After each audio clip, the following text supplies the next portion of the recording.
On va poursuivre donc sur ce thème, ce thème de la prière. Et en fait, je vais un peu brosser, je vais un peu résumer.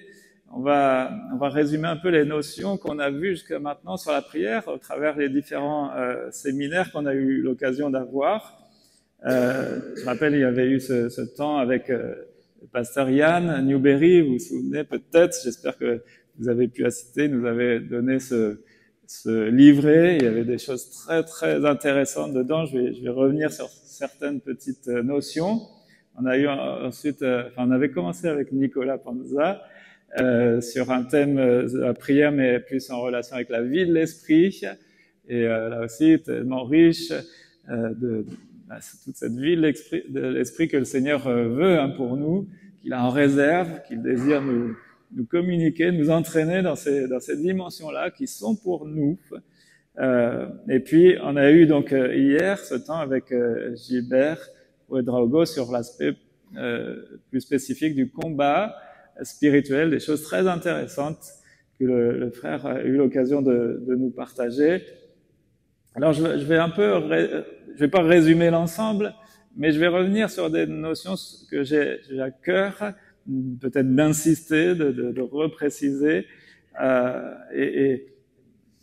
vous allez vous rendre compte qu'il y a en fait, c'est tout un ensemble qui est très cohérent, en fait, tout ça. Et donc, il nous faut aller plus loin, il nous faut avancer, il nous faut progresser.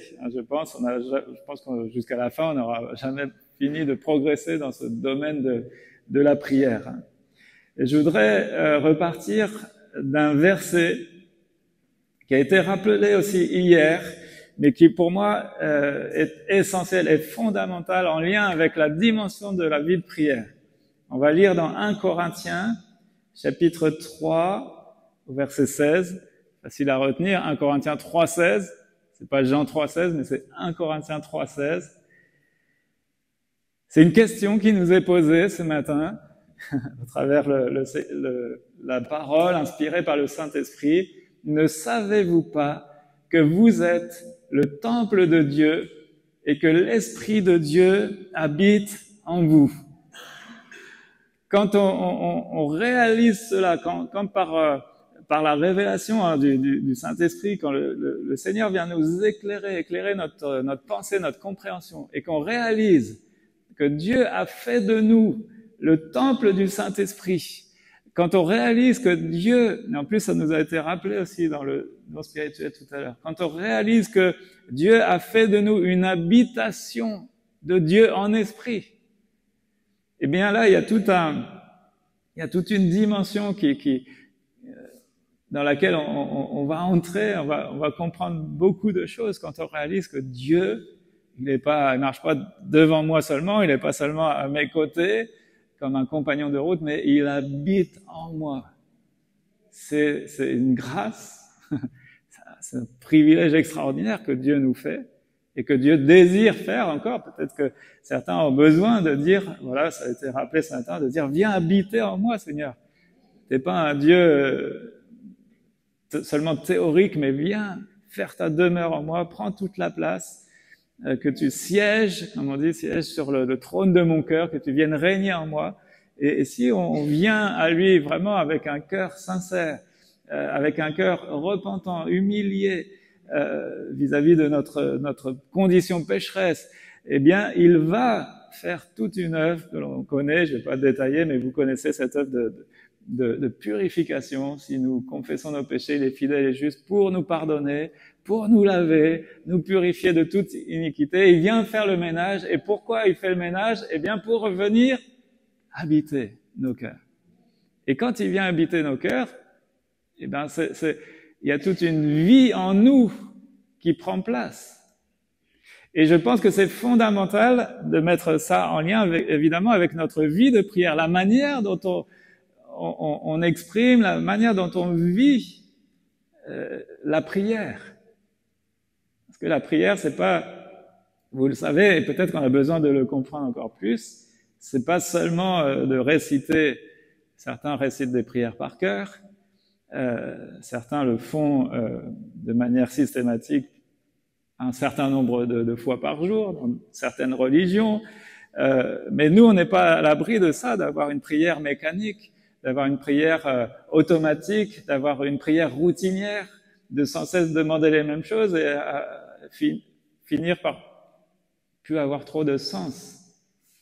Quand Christ vit en nous, la dimension de la prière, elle prend une autre dimension, l'aspect de la prière. La vie de prière prend une autre dimension parce que c'est vraiment la dimension de notre relation, notre intimité avec le Seigneur.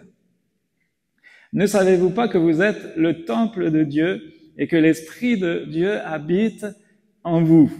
Alléluia. Et par rapport à ça, donc je vais revenir sur certains aspects, notamment cet aspect du temple, cet aspect Dieu a fait de nous comme un tabernacle. Il est venu habiter en nous. Et donc, s'il y a l'expression temple de Dieu, c'est pas pour rien. Ça fait référence à tout un panel d'enseignements dans les Écritures. Quand Dieu parle du temple, le temple de Dieu, quand il est question du temple de Dieu dans les Écritures, ça, il y a beaucoup de choses à dire. Alors, on va repartir un peu de cette idée-là du temple et réaliser que si nous sommes le temple, eh bien, c'est que Dieu veut y faire quelque chose dans ce temple.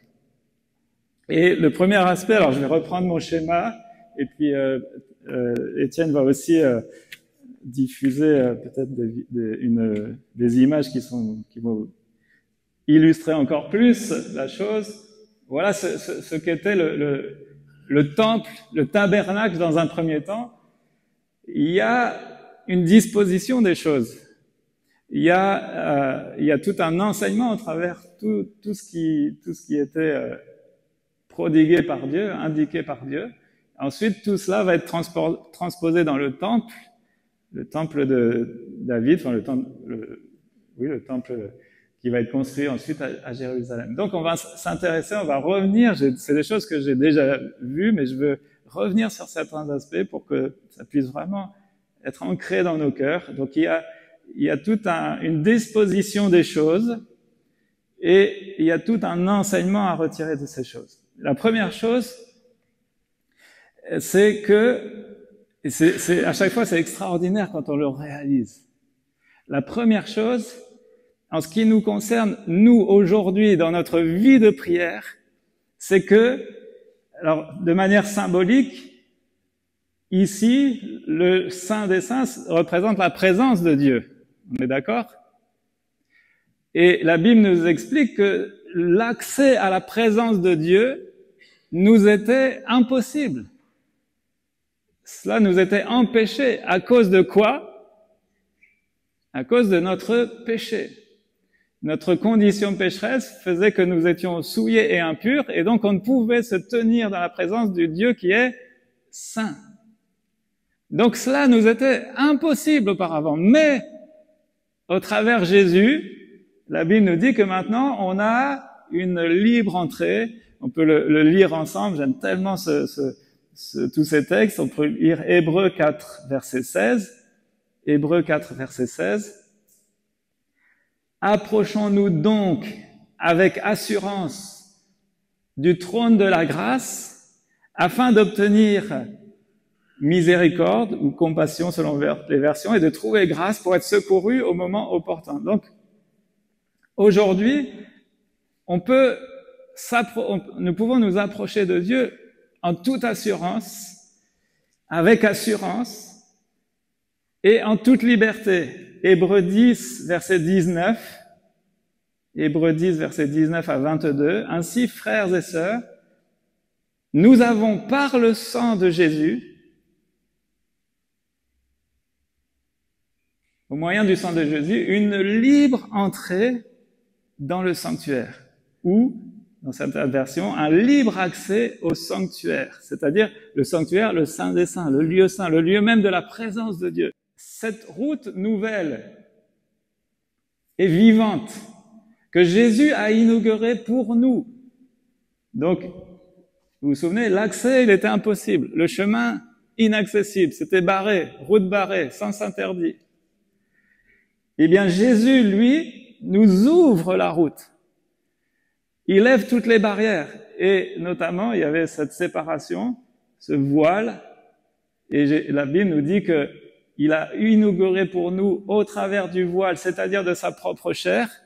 C'est ça qui va nous ouvrir réellement le ciel, l'accès à Dieu, c'est son sacrifice, le fait qu'il se livre en sacrifice, son sang coule à la croix, son cœur est meurtri pour nos péchés, et c'est ça qui va nous, donc symboliquement représenté ici par le voile, il va nous inaugurer une route nouvelle et vivante au travers du voile, c'est-à-dire de sa chair. Tu peux mettre la suite. Et puisque nous avons un souverain sacrificateur établi sur la maison de Dieu,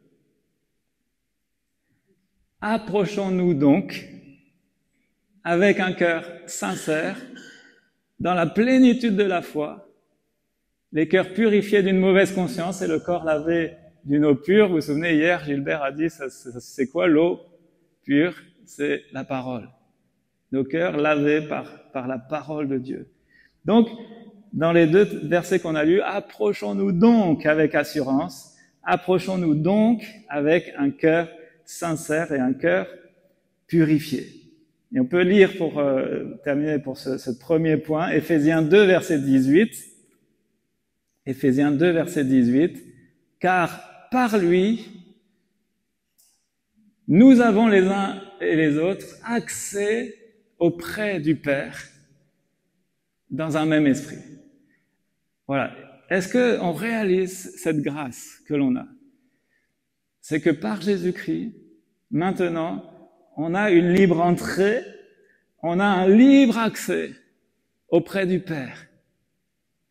Et on a accès, c'est pas rien, on a accès au Saint des Saints, au lieu même de la présence de Dieu. On pourrait imaginer cela en disant, on a accès au centre de contrôle de l'univers tout entier. On a accès au Dieu tout-puissant. On a accès au Père des Lumières. On a accès à ce Dieu-là, le Dieu créateur. Et nous, parce qu'on est ses enfants, il y a encore ces images-là, je les aime, je les serre dans mon cœur. C'est plus que des images, hein, mais c'est des réalités. Nous sommes ses enfants, et bien on peut aller courir directement, se réfugier sur les genoux du Père. Alléluia quand même. Et ça change tout dans notre dimension, dans notre vie de prière. Ça change tout. Enfin, ça devrait changer tout en tout cas. En tant qu'enfant de Dieu, on peut s'approcher librement du Père et lui dire tous nos contrariétés, nos soucis, nos besoins, nos colères, nos joies, et comme des enfants vont le faire avec leurs parents en toute liberté, en toute assurance, sans crainte d'être rejetés, sans crainte d'être jugés, sans crainte d'être condamnés, parce que Jésus, il a payé à notre place la condamnation, elle a été payée, et pour nous, il n'y a plus de condamnation, on ne vient plus en jugement. Alléluia. Ça va tout changer dans la dimension de notre vie de prière.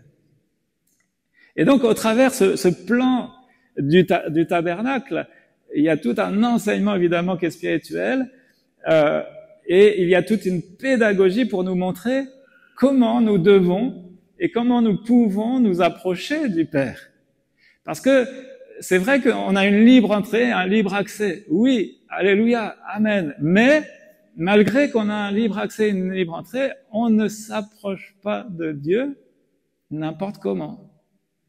C'est-à-dire que pour imager l'accès, le nouvel accès que Jésus nous a ouvert, la route nouvelle qu'il nous a ouverte, je ne sais pas si vous voyez là-bas, mais il n'a pas fait une ouverture par là.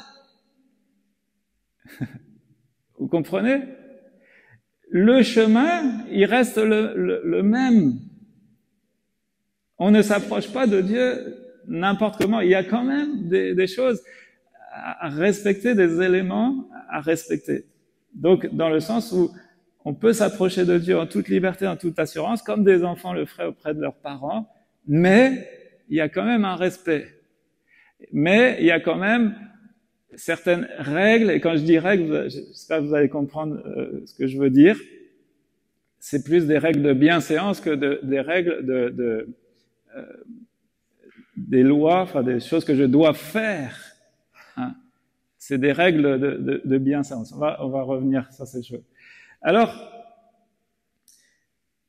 la seule différence, c'est que maintenant, cet accès nous est possible. Alléluia. Je peux. En Jésus-Christ, si je suis en Jésus, si j'ai donné mon cœur, eh bien, j'ai ce libre accès. Je peux m'approcher de mon Dieu, mon Père, en toute assurance. Et donc, ce chemin, le chemin, lui, n'a pas changé. Il reste le même. Et ce chemin, c'est qui? C'est quoi? C'est qui? C'est Jésus. Et à chaque fois, tout dans le tabernacle ne fait que de nous parler de Jésus. Vous avez remarqué, à chaque fois, il est dit, nous avons par le sang de Jésus une libre entrée. C'est toujours par Jésus et encore par Jésus que l'on peut s'approcher du Père en toute assurance. On s'approche du trône de la grâce. Alléluia. Donc le chemin, alléluia, il est libre. Il n'y a plus d'obstacles qui nous empêchent de nous approcher de Dieu, mais il y a quand même des choses à respecter. Et donc, parmi les choses, entre guillemets, à respecter, j'espère que je me fais bien comprendre, mais on voit qu'en fait, tout cela, c'est autant d'aspects de la prière. Yann Newberry nous avait parlé de différents aspects de la prière. Je ne sais pas si vous vous souvenez un peu du schéma, là, du rond. Ça vous dit quelque chose, ça? Voilà, et donc, il nous avait donné plusieurs éléments de différents aspects de la prière. Et tous ces aspects de la prière, on va les retrouver aussi dans le tabernacle. Et donc, ça va venir, là aussi, alimenter notre vie de prière, ressourcer notre vie de prière.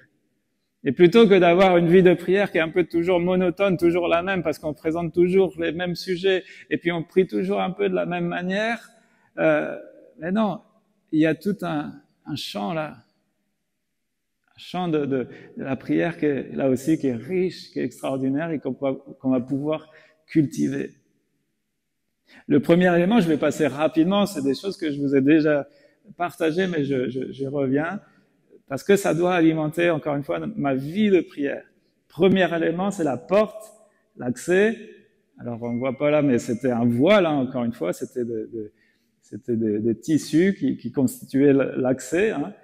Et l'accès, on le sait, c'est la porte, c'est Jésus. Je suis la porte. Jésus prend aussi une autre image en parlant de la porte, c'est la porte comment on appelle ça, là où il y a les brebis. Comment on appelle ça? Une bergerie, merci. Voilà, donc Jésus, il est la porte. Si je peux m'approcher de Dieu, j'ai toujours besoin dans ma vie de prière de me souvenir que c'est par Jésus. Seigneur, je m'approche de toi, je suis tellement heureux de pouvoir me réfugier dans tes bras d'amour, de Père, mais j'ai conscience, c'est par Jésus, et c'est pas par mes mérites. Comme je l'ai dit, hein, je ne peux rien faire qui va diminuer ou augmenter l'amour de Dieu. Son amour, il est toujours entier et parfait à mon égard. Donc si j'ai péché, Dieu va pas m'aimer moins. Si j'ai bien fait, Dieu ne va pas m'aimer plus. Il m'aime. Mais par contre, si je peux m'approcher de Dieu, c'est par Jésus. C'est non pas par mes mérites, mais par les mérites de Jésus. Toujours. Donc par le sang, par la croix, etc. Je reviens pas, je redétaille pas. Mais toujours dans ma vie de prière, je dois me souvenir que oui, je peux m'approcher en toute liberté, mais c'est toujours par Jésus. Ensuite, l'autel des sacrifices nous parle, dans la vie de prière, nous parle de la dimension de la repentance. Si je peux m'approcher de Dieu, c'est parce que je suis passé par la repentance. C'est-à-dire demander pardon pour nos péchés. Et comment est-ce que j'obtiens le pardon des péchés? C'est parce que Jésus a expié. Jésus a été le sacrifice qui a expié mes péchés. Donc là, ça doit alimenter aussi ma vie de prière dans deux aspects. C'est-à-dire que soit j'ai des péchés à confesser, mais mon cœur, je dois passer du temps à me repentir quand cela est nécessaire. Et il faut le faire régulièrement, pas seulement le dimanche matin en prenant la Sainte Seine, mais le plus régulièrement possible, dès qu'on sent que Seigneur, je te demande pardon, j'ai mal agi, j'aurais pas dû faire ça, je me suis trompé, je t'ai négligé, enfin peu importe, il y a tant de choses, malheureusement, on est loin d'être parfait, tant de choses pour lesquelles on a besoin de demander pardon. Repentance. Et puis un autre aspect, c'est qu'on va aussi, louer le Seigneur, le bénir pour son pardon. Normalement, c'est pas tous les jours, j'ose espérer, mais c'est pas tous les jours qu'on a péché.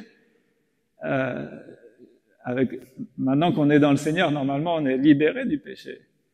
On n'est plus sous l'esclavage, c'est plus notre nature de pécher, mais ça nous arrive encore. Mais quand il y a des jours, quand il y a des périodes où on n'a pas péché, eh bien, on peut toujours remercier le Seigneur pour sa grâce, son sacrifice. Et ça doit alimenter ma vie de prière. Seigneur, je te loue, Seigneur, d'avoir pardonné mon péché. Tu as expié ma faute, tu as payé à ma place. Tu as été l'agneau immolé. Tu as été l'agneau offert en sacrifice pour mes péchés, toi l'innocent. Hein? Donc ça alimente ma vie de prière. Ensuite, il y a la cuve des ablutions. Donc, je m'approche toujours au nom de Jésus, je prie, c'est au nom de Jésus. On doit toujours veiller aussi sur la dimension de la repentance, la dimension que notre péché doit être expié. Sinon, qu'est-ce qui se passe? Eh bien, je peux m'approcher de Dieu, mais n'importe comment. Et en fait, parfois, on s'étonne que Dieu peut-être ne nous répond pas, nous écoute pas, nous exauce pas, mais on n'a pas pris le temps de s'examiner. C'est un peu comme si vous recevez une personne importante chez vous, si vous voulez honorer quelqu'un, vous allez vous apprêter, je pense. Vous allez vous doucher, vous allez vous parfumer. Vous n'allez pas vous présenter devant une personne que vous voulez honorer en étant déguenillé, excusez-moi l'expression. Vous voyez? C'est un peu la même pensée. Voilà, la cuve des ablutions, de quoi cela nous parle dans la vie de prière? C'est la sanctification. Alléluia, Dieu nous a parfaitement lavés, purifiés de tout péché, toute iniquité. Maintenant, on doit marcher dans la sainteté. Eh bien, la cuve des ablutions nous indique qu'on doit toujours veiller à marcher dans la sainteté. Il y a deux éléments de cette cuve. C'était fait avec des miroirs des femmes qu'ils avaient fondus pour faire cette cuve. Donc certainement qu'en se penchant, les sacrificateurs se voyaient comme dans un miroir. Et cela nous parle de la parole de Dieu qui est comme un miroir et qu'on doit sans cesse s'examiner vis-à-vis du miroir de la parole de Dieu. Et puis c'était rempli d'eau. Et donc l'eau, c'est quoi? L'eau de la parole de Dieu aussi, qui vient aussi nettoyer, purifier nos pensées. Et ça, c'est la vie de sanctification. Et c'est pareil, tous les jours, ça doit alimenter ma vie de prière. Seigneur, aide-moi à marcher dans tes voies. Aide-moi à marcher comme toi, tu as marché. Aide-moi à examiner mon cœur chaque jour. Aide-moi à te glorifier. Fais tout pour la gloire de Dieu. Donc aide-moi, Seigneur, montre-moi. Peut-être il y a des choses que je fais pas, qui sont pas à ta gloire. Donc là, c'est retour à la case départ. Seigneur, j'ai besoin que tu me pardonnes. J'ai besoin que tu nettoies mon cœur, etc. Donc la sanctification, ça doit alimenter notre vie de prière, jour après jour. Ensuite, on va plus loin. On a déjà vu ces choses. C'est encore des rappels. Il y a la table. Là, on va rentrer un peu plus toujours un peu plus dans la présence de Dieu. Il y a la table des pains de proposition. Et là, cela nous parle de la parole de Dieu. L'homme ne vivra pas de pain seulement, mais de toute parole qui sort de la bouche de Dieu. Et donc là aussi, ça va alimenter ma vie de prière. Vous vous souvenez, Yann Newberry nous a parlé, et ça c'est une dimension très importante, c'est prier la parole. C'est-à-dire prendre des textes des Écritures, les psaumes, certaines prières, on peut prendre le Notre Père, et on va se baser, s'inspirer de ce texte pour prier. D'accord? Prier la parole. L'Éternel est mon berger. Ah, Seigneur, je te bénis tellement que savoir que tu es mon berger, tu es celui qui me dirige, tu es celui qui me conduit, qui me nourrit, qui me protège. Tu me diriges vers des eaux paisibles et vous allez vous inspirer de la parole pour prier. Vous allez demander aussi à Dieu de vous révéler les Écritures, de vous aider à la comprendre, à mieux la saisir. Qu'est-ce que ça signifie, Seigneur, ces passages que je comprends pas bien? Qu'est-ce que ça veut dire? hier, Gilbert nous disait que parfois, il y a des passages sur lesquels il reste bloqué, puis pendant 2 ans, 3 ans, il reste bloqué sur un passage.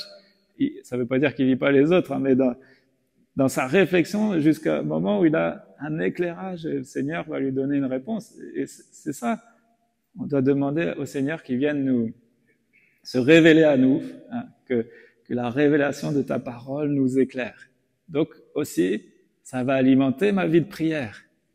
Je lis un passage, je vais m'en nourrir pour ma prière, et puis je vais demander aussi que le Seigneur m'aide à comprendre, à saisir. Et puis pour certains aussi d'entre nous, on est en position aussi d'enseigner. Enfin, je dis pour certains, mais en réalité, c'est tous.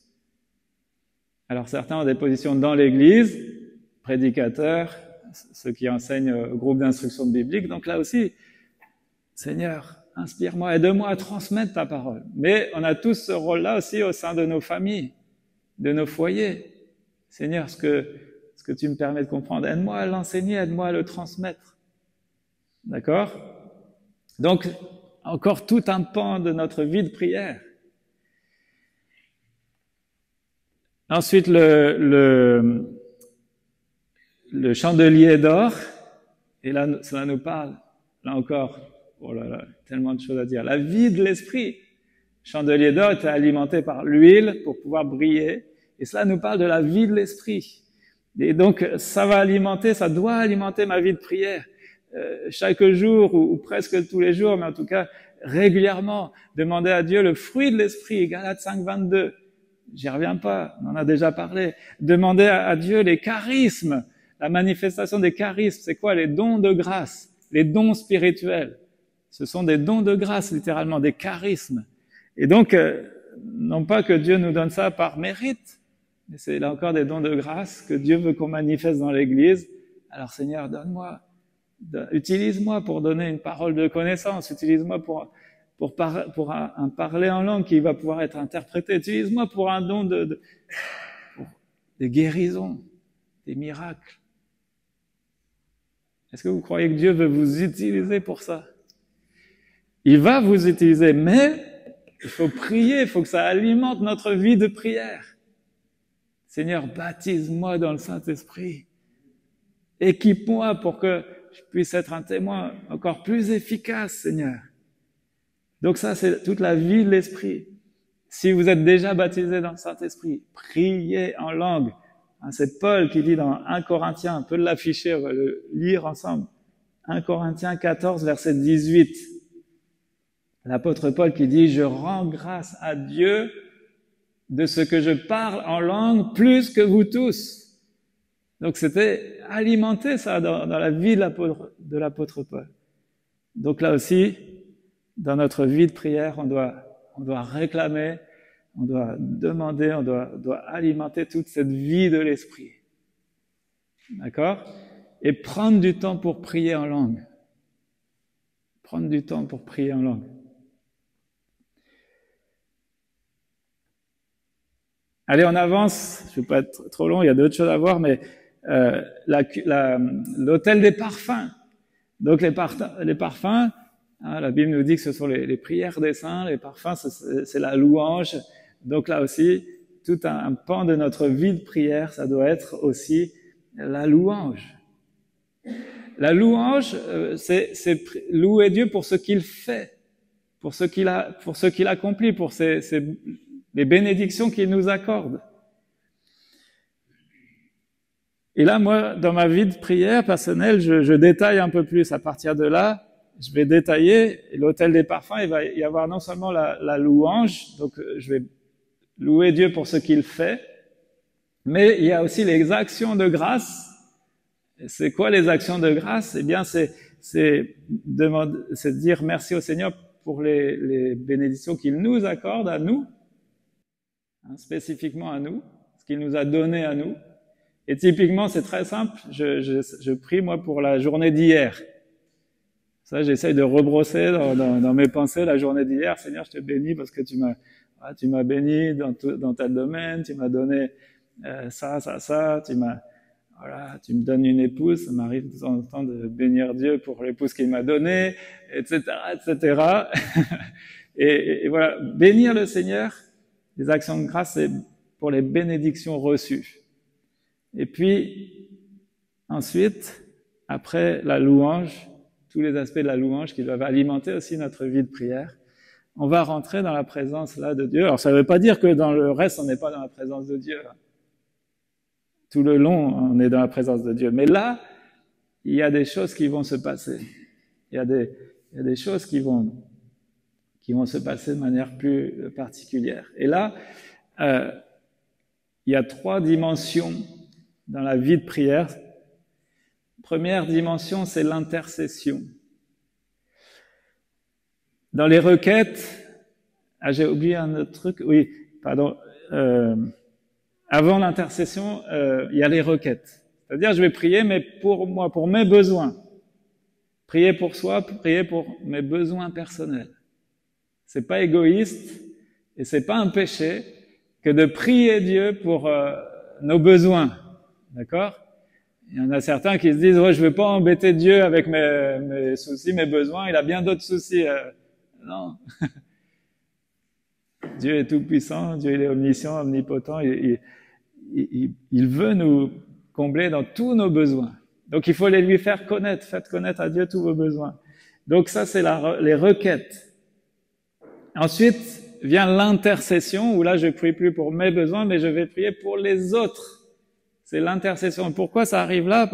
Vous vous souvenez, en fait, il y a un élément dans le tabernacle, dans le coffre de l'Alliance, c'était le couvercle qui était appelé le propitiatoire, et le sacrificateur, il venait avec le sang de l'agneau sacrifié ici, et il versait le sang sur le couvercle qui s'appelait le propitiatoire, afin que Dieu soit propice. Il fallait apporter le sang. Et donc ça, c'est le lieu où on va intercéder, on va prier pour les autres, pour que Dieu leur soit propice, pour que Dieu accorde la grâce, que Dieu accorde de les visiter, que Dieu accorde de guérir, que Dieu accorde de libérer. Vous voyez, toute cette dimension de l'intercession, on va prier pour les autres. Et puis il y a 2 autres éléments ici, quand on est littéralement dans la présence de Dieu.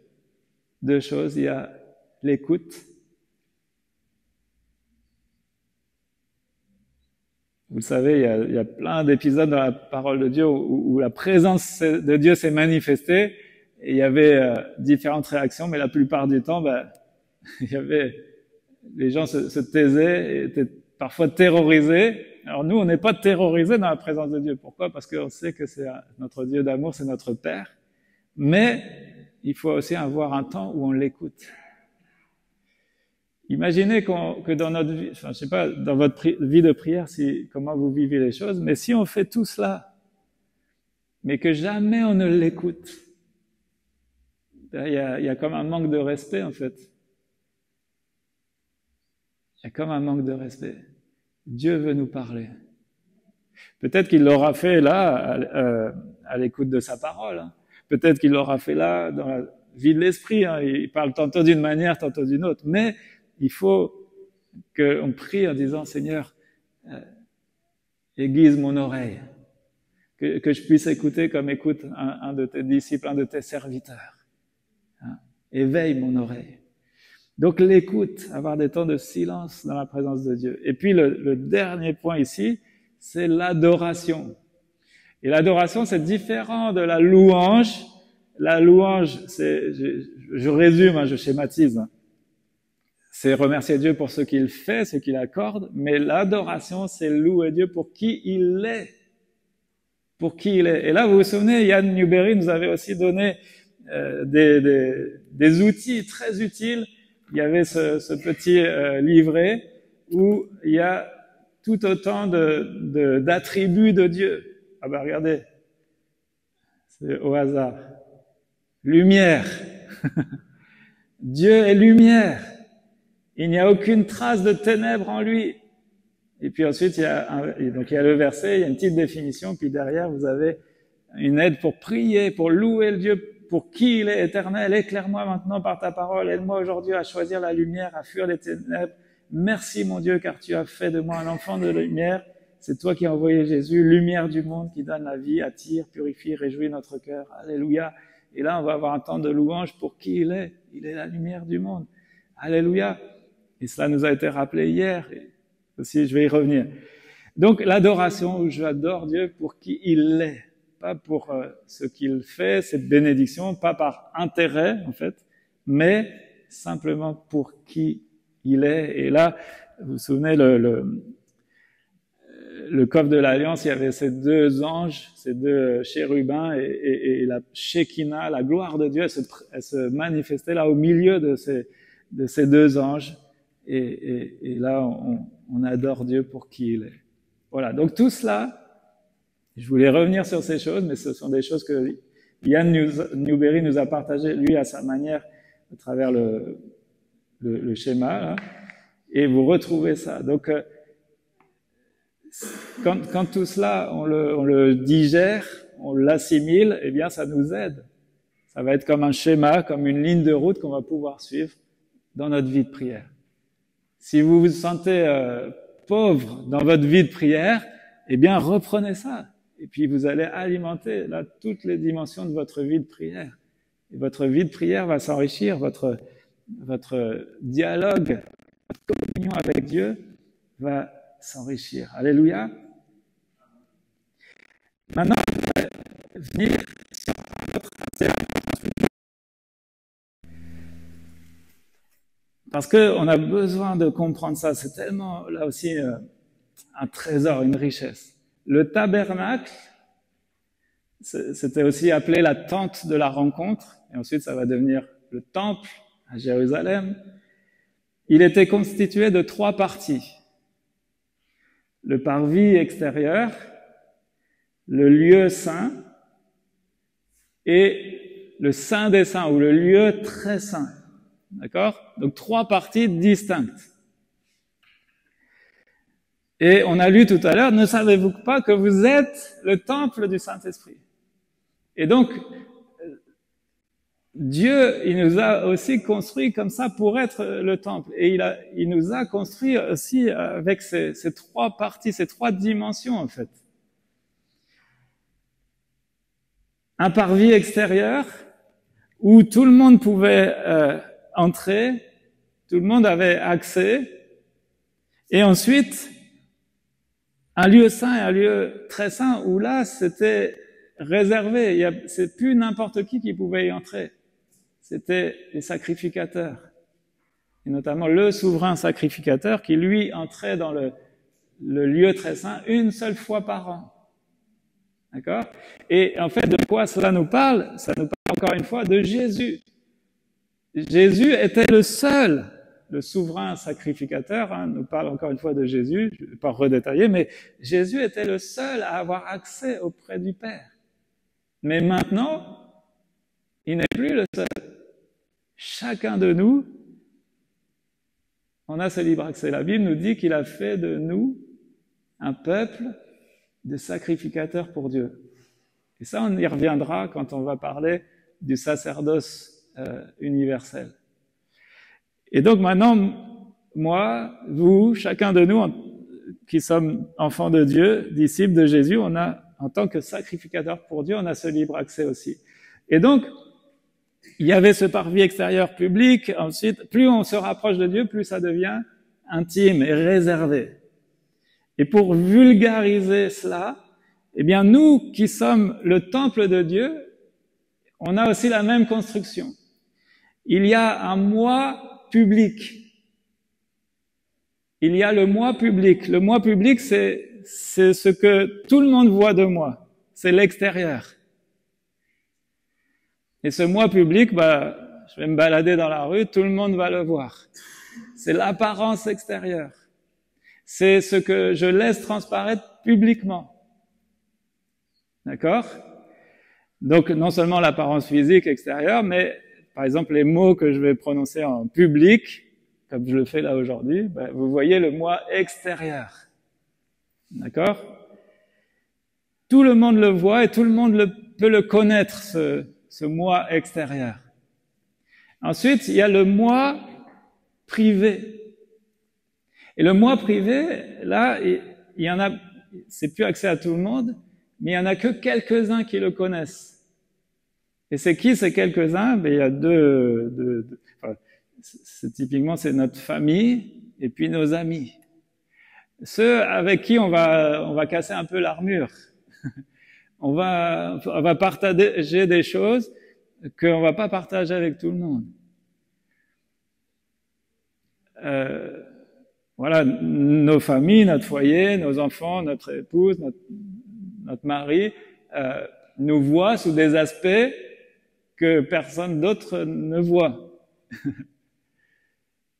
Ils ont le privilège de me voir en caleçon, en pyjama.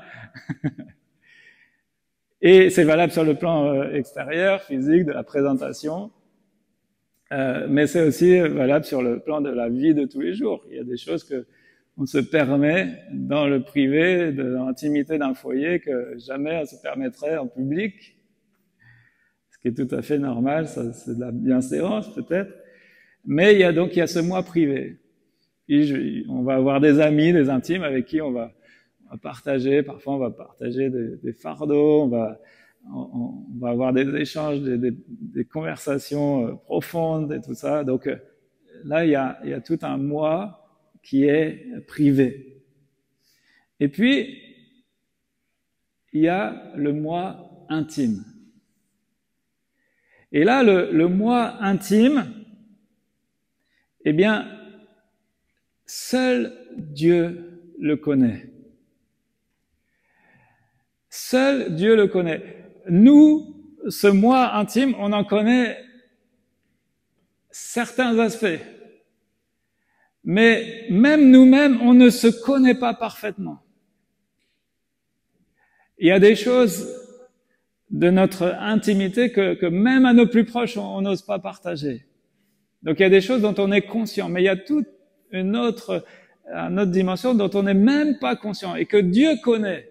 Parce que lui, il sonde nos seins, pas nos seins, nos reins et nos cœurs. Il sonde sur quoi on s'appuie et il sonde les dimensions de notre cœur, ce que l'on aime. Dieu connaît les profondeurs de notre être. Seul Dieu a accès à cela. Et c'est là qu'on a besoin de réaliser ces choses par rapport à la vie de prière.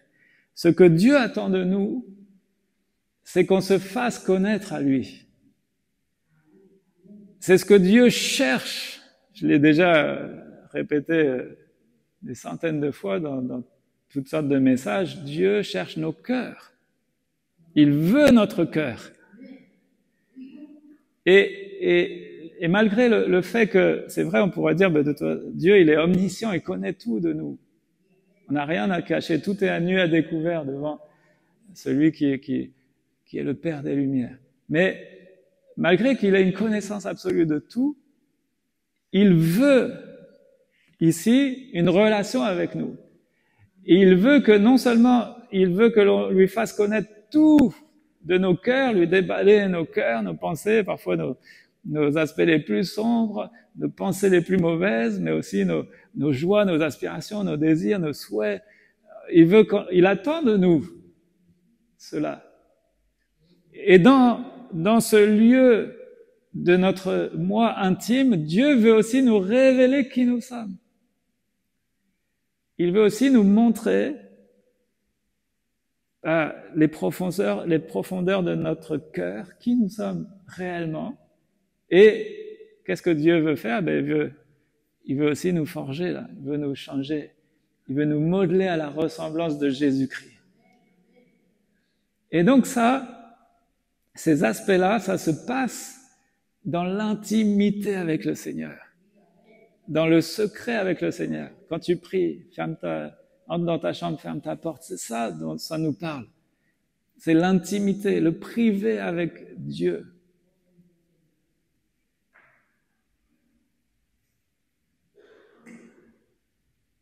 C'est tellement riche. Maintenant, ça va encore plus loin que ça. Et ça, moi, c'est là que je voulais vous partager parce que ça m'épate, ça m'ébahit. C'est que nous avons ces trois dimensions. On peut aussi parler de la dimension esprit, âme et corps. Le corps, c'est l'extérieur. L'âme, c'est les sentiments, les choses. Quand on parle, on dialogue et tout, on va exprimer. Mais l'esprit, eh bien, c'est la dimension de la relation avec Dieu. Voilà. Donc, on retrouve ce modèle du temple que nous sommes. Ce qui est extraordinaire, c'est que non seulement Dieu, lui, il veut régner dans tout le temple que nous sommes. Ok? Mais ce qui est extraordinaire, c'est que ça va pas que dans un sens. Ce qui est extraordinaire, c'est que ça va dans les deux sens. C'est-à-dire que Dieu, lui, veut nous connaître parfaitement, faire une œuvre en nous, dans le temple que nous sommes. Mais Dieu, lui aussi, en Dieu, il y a ces trois dimensions. Le Dieu public. Il y a le Dieu qui est connu de tous. Comment Dieu se fait connaître à tous? Eh bien, la Bible nous le dit très clairement, c'est au travers la création, au travers la nature. Dieu s'est fait connaître, se révèle à tous au travers la nature. C'est Romains chapitre 1, versets 19 et 20. En effet, ce qu'on peut connaître de Dieu est clair. Donc ça s'affiche. Ce qu'on peut connaître de Dieu est manifeste pour eux. Donc en fait, c'est pour tout le monde, mais là, dans un contexte, il est parlé de certaines personnes, mais c'est manifeste. Dieu le leur ayant fait connaître, Dieu lui-même le leur ayant fait connaître. Comment est-ce qu'il s'est fait connaître? Parce que depuis la création du monde, les perfections invisibles de Dieu, sa puissance éternelle, sa divinité se voient comme à l'œil nu depuis la création du monde quand on considère ses ouvrages. Quand on considère ce que Dieu a créé, c'est ça les ouvrages. Quand on les considère dans ses ouvrages, et la conclusion, ils sont donc inexcusables. Donc, Dieu se fait connaître publiquement à tous, au travers de sa création, au travers la nature, au travers la grandeur de l'immensité de l'univers. Il nous révèle qu'il est le Dieu infiniment grand. Il nous révèle sa toute-puissance quand on sait qu'il gère tout cela. Il tient l'univers dans le creux de sa main. Et il est plus puissant qu'un soleil, qu'une étoile. Il est plus puissant que tout cela. C'est extraordinaire déjà ça. C'est le Dieu public. Maintenant, il y a le Dieu privé. Le Dieu privé, lui, où est-ce qu'on le connaît? Eh bien, il y a deux révélations qui nous permettent de connaître Dieu de manière privée. C'est sa parole, la parole de Dieu qui est offerte à tous, mais tous ne le voient pas. Tous n'ont pas la révélation de Dieu de manière évidente parce que tous ne lisent pas les Écritures. Et même s'ils le lisent, tous n'ont pas le cœur, la disposition du cœur qui va faire que Dieu va se révéler. Je pars dans d'autres aspects, mais vous comprenez. Donc Dieu va se révéler au travers la parole de Dieu et au travers qui? Bien Jésus, mais c'est la même chose en fait. Vous comprenez? Jésus, il est la parole incarnée. Jésus, il est le Verbe fait chair. Mais c'est le moyen que Dieu a choisi pour se révéler, pour qu'on devienne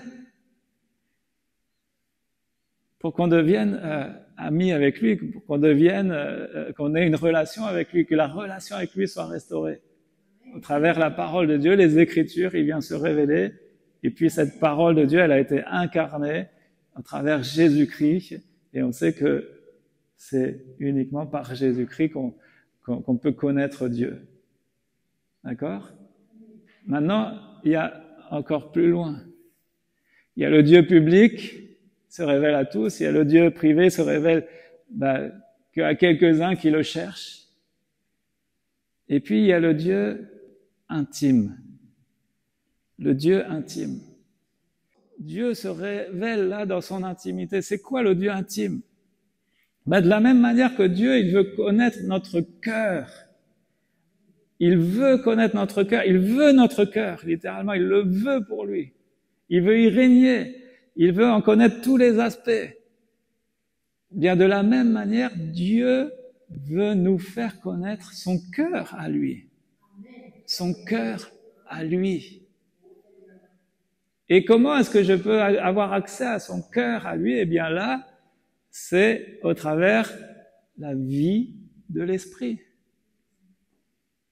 C'est l'Esprit Saint, la Bible nous dit, qui sonde les profondeurs de Dieu, qui sonde le cœur de Dieu et qui nous le révèle. Et ce Saint-Esprit, vous savez, il est venu faire sa demeure en nous. On est une habitation de Dieu en esprit. Et c'est là qu'on a tellement, enfin, on a besoin de le mesurer, que Dieu nous le révèle. Parce que dans la vie de prière, c'est pas seulement faire connaître à Dieu ses besoins, ses bobos, ses bibis. Non. Dans la vie de prière, Dieu veut un cœur à cœur avec nous. Mais non seulement il veut que nous, on lui fasse connaître notre cœur, mais lui, il veut nous faire connaître le sien. Et là, je me dis, wow, Seigneur, j'ai tellement à apprendre de toi. Et donc, je vais faire là le parallèle avec ce que Gilbert nous a partagé hier sur un verset qui nous a marqué. On va relire dans le psaume 119, verset 105. Le psaume 119, verset 105. Gilbert nous partageait ce verset et il l'a mis en parallèle avec la dimension du combat spirituel. Ce verset dit « Ta parole est une lampe à mes pieds et une lumière sur mon sentier. »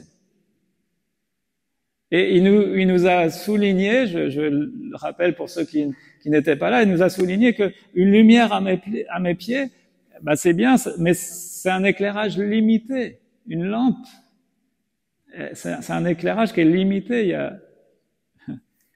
Mais une lumière sur mon sentier, c'est comme si vous aviez un boulevard éclairé de tous les luminaires, mais c'est même plus que ça. Vous avez le soleil qui vient illuminer tout le chemin. Donc c'est plus un éclairage qui est limité, c'est un éclairage qui est permanent et qui éclaire tout l'ensemble. Parce que si vous avez une lampe, les phares de voiture, l'éclairage il est limité. Mais là, la lumière que Dieu veut donner va éclairer tout l'ensemble. Et cela, il l'a mis en parallèle avec l'aspect des combats spirituels, la dimension de la vie de l'esprit, où Dieu ne veut pas seulement nous révéler les choses nécessaires pour nous-mêmes, les choses qui sont utiles à notre quotidien, mais Dieu veut nous faire entrer dans une dimension où il va nous révéler les choses qui peuvent concerner l'avenir. Il va nous révéler les choses qui peuvent concerner le monde spirituel. Et c'est là qu'on entre dans la dimension de discernement des esprits, par exemple. Où Gilbert nous partageait cela. Il dit à chaque fois, derrière une personne, quelle qu'elle soit, il y a un esprit. Est-ce que c'est l'esprit de Dieu ou est-ce que c'est autre chose? Et parfois, Dieu éclaire, Dieu met en lumière. Et donc, vous voyez que quand je fais le parallèle donc avec ce que nous partageait Gilbert hier, et puis cette dimension-là de l'intimité avec le Seigneur, le cœur à cœur, où non seulement notre cœur est tout entier au Seigneur et il n'y a rien caché, mais Dieu lui aussi veut nous révéler. Dieu veut nous révéler son cœur. Et dans le cœur de Dieu, qu'est-ce qu'il veut nous révéler? Eh bien, il veut qu'on apprenne à le connaître, lui, qui il est. Il veut nous révéler ses plans, ses projets. Il veut nous donner du discernement spirituel pour nous équiper pour le combat qui est spirituel. D'accord? Et cela, comment est-ce que je vais pouvoir entrer dans dans tout ce champ-là, eh bien, c'est dans l'intimité avec le Seigneur, dans ce cœur à cœur, que je vais, par la grâce de Dieu, essayer d'alimenter au quotidien, au jour le jour, de chercher, fais-moi voir ta face, de chercher la face de Dieu, de chercher son cœur, de chercher son intimité, de se faire connaître à lui et de lui demander de se faire connaître à nous. Vous vous souvenez ce que Jésus un jour a dit à ses disciples, je vous appelle plus disciples, serviteurs, je vous appelle amis. De même que Moïse était appelé ami de Dieu. Cette dimension, entre deux amis, on se dit les choses. On partage ce qu'il y a sur nos cœurs. Et Dieu sait ce qu'il veut avec chacun de nous. Amen. Donc, voilà, moi personnellement, tous ces aspects me donnent soif, me donnent envie de dire, voilà, j'ai tellement encore à apprendre, à découvrir, à développer, à cultiver. Mais tout cela nous parle de notre vie de prière avec le Seigneur. Est-ce que je désire aller plus loin? Est-ce que je veux dire au Seigneur, voilà, Seigneur, apprends-moi à prier. Et on comprend ce que ça veut dire là. Mais apprends-moi à prier, mais il y a tout ça, toute cette dimension, toute cette vie. Et donc, dans les aspects de combat spirituel, on a besoin de ça. Et c'est là qu'est la clé, c'est d'avoir suffisamment d'intimité avec le Seigneur pour que lui, il va commencer à nous révéler les choses, nous ouvrir les yeux. Sur certaines choses qu'auparavant, on ne vivait pas, on ne discernait pas, on ne voyait pas, on ne vivait pas. Tout cela nous sera donné par le Saint-Esprit. Tout cela nous sera donné dans le Saint des Saints. Et pas ailleurs que dans le Saint des Saints, dans l'intimité avec Dieu. Voilà ce que je voulais partager avec vous ce matin. Et donc, au travers toutes les interventions des frères, bien on a eu tout cela.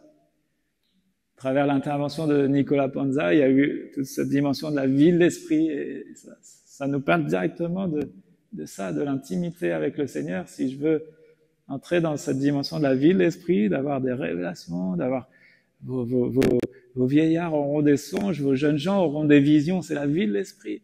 Si on veut se laisser entraîner, conduire dans la vie de l'esprit, ça dépend de notre intimité avec le Seigneur. Yann Newberry nous avait parlé des différents aspects de la prière, et donc tout cela est résumé aussi dans le tabernacle. Et puis Gilbert nous parlait hier des aspects de combat spirituel qui sont liés aussi à des aspects de vie de l'esprit là aussi. Donc que le Seigneur nous fasse grâce. Amen. On va prier.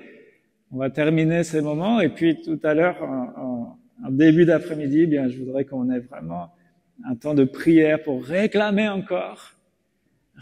à Dieu qui nous entraîne dans toutes ces dimensions-là pour notre propre vie, pour notre Église, pour notre assemblée, et qu'on puisse marcher de progrès en progrès. Voilà, Seigneur, je te bénis et aide-nous à saisir ces choses-là. Viens te révéler encore à nous. Et c'est vrai que moi, ce qui m'épate dans tout cela, ce qui m'ébahit, c'est que ça m'est facile de comprendre que toi, tu veux mon cœur, que tu veux connaître tout de nous. Mais ce qui m'ébahit, c'est que toi, tu désires aussi que tu nous laisses un accès auprès de ton cœur. Tu désires nous révéler quels sont tes plans, tes pensées, ta manière de faire et d'agir. Tu nous donnes un accès à cela. Et ça me dépasse. Et pourtant, c'est ce que tu veux avec chacun de nous. Alors Seigneur, viens encore nous entraîner plus loin. Viens nous aider à cultiver la vie de prière sous tous ses aspects, Seigneur. Viens nous enrichir. Je te prie pour qu'on n'ait pas une vie de prière rabougrie, une vie de prière pauvre, stérile, mais que tu nous aides à avoir cette vie de prière vivante, exaltante, encourageante, qui produit du fruit. Et Seigneur, surtout, eh bien, aide-nous à vivre cette dimension de l'intimité avec toi, le cœur à cœur, avec Dieu le Père. Des temps de face à face, des temps d'intimité avec toi où tu viendras, où nous on va se faire connaître à toi et toi-même tu vas aussi révéler nos cœurs, forger nos cœurs à ta ressemblance, mais aussi où toi tu vas nous parler. Peut-être tu vas nous reprendre, nous corriger, ou toi tu vas venir te révéler, nous apprendre. Oh Seigneur, fais-nous entrer dans cette intimité avec toi.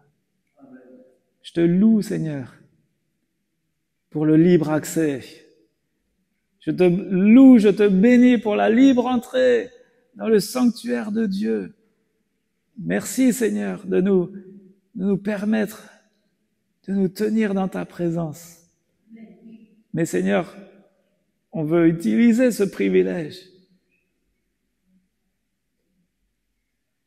Alors viens dans ta grâce, viens dans ta grâce. Visiter ton Église ce matin et dans les jours qui viendront. Viens nous aider. Moi-même, j'en ai tellement besoin, Seigneur. Tu connais mon cœur. J'ai tellement besoin d'aller plus loin dans cette dimension-là. Et Seigneur, au travers de tout cela, eh bien, sers-toi de nous ensuite.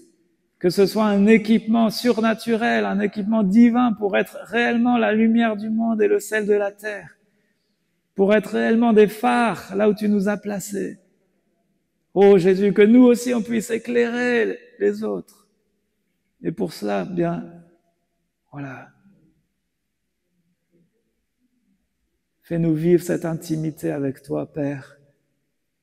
Dans le nom de Jésus, révèle-toi à nous par ta parole, par l'action du Saint-Esprit.